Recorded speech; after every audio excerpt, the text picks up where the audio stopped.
በቃኝ። ለምን ልጅቷን ልትሰማ ማድረግ አቃተ?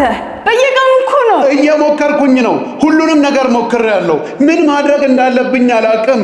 ልጅቷ እኮ በጣም አስቸጋሪ ልጅ ናት። የ10 ዓመት ልጅ ነኝ። ወላጆቼ አስቸጋሪዋ ልጅ ይሉኛል። በጣም በፍጥነት ነው የምቆጣው።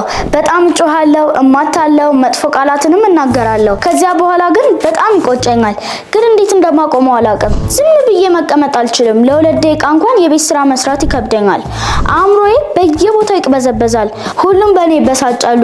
እናቴ፣ አስተማሪ፣ ሌላው ቀርቶ ጓደኞቼ። ስለዚህ ምናልባት ችግሩ እኔ ነኝ።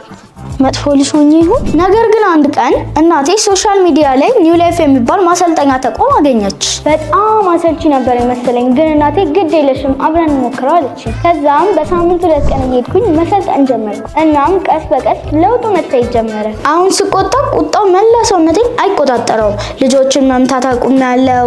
የቤት ስራ መስራት እንደዛ እንዳላስጠላኝ አሁን 2 ሰዓት ቁጭ ብዬ መስራት ጀምሬላችኋለሁ። አሁን ከእናቴ ጋር ጊዜ ማሳለፍ ደስ ይለኛል።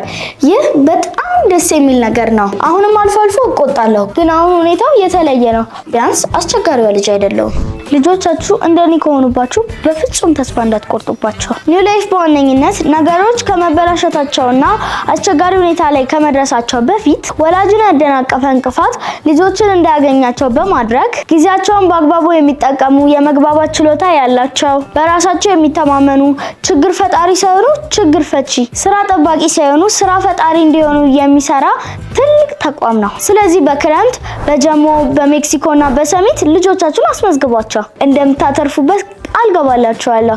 ብቻ ሞክሩት።